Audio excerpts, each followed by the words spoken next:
ঈদের দিনে লাপাই কারা বেশি? যারা জীবনে নামাজ পড়ে না, খালি ঈদ পড়তে এসে সেই মালটা বেশি লাপায়। পেছনে কাতারে দাঁড়াবে, শ্বশুররা একটা তোয়ালি দিয়েছে, হারাম করে তোয়ালি লেপটিয়ে চলে এসছে, হুজুর নিয়তটা বলে দিবেন তো। নিয়ত নিয়ে কি করবি বে?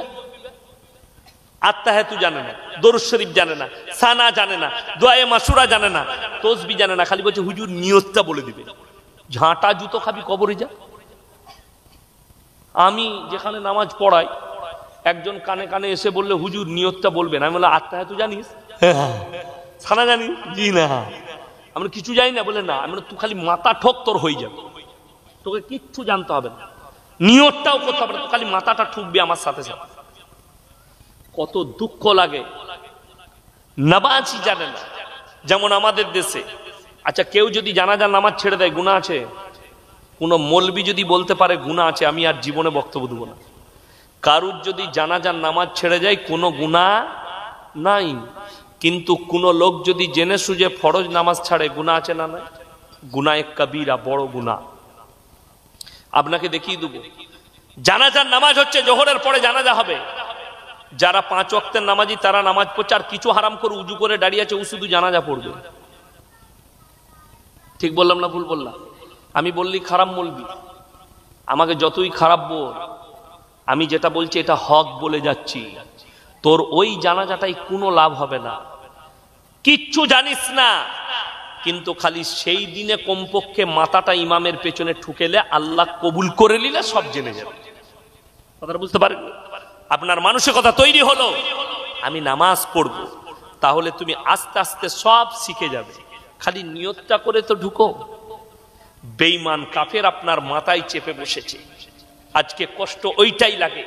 বুখারী শরীফের হাদিসে আছে, পুরুষরা টাকনুর উপরে কাপড় পরবে, রাসূল সাল্লাল্লাহু আলাইহি সাল্লাম বললেন।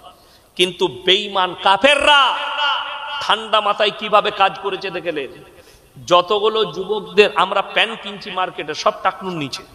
পুরুষরা, যুবকরা যে প্যান্টগুলো পরছে, আমি প্রতি বছর একবার মুম্বাই যাই, আমার জলসা শেষ হয়ে যায়। আজকে আমি প্লেনে টিকিট দেখছিলাম, মে মাসের 5 তারিখের পরে আমি মুম্বাই চলে যাব। ওখানে আমার ভাইরা ভাই থাকে, আরো বন্ধু বান্ধব আছে, ওখানে 1 সপ্তাহ হাওয়া খায় থাকি।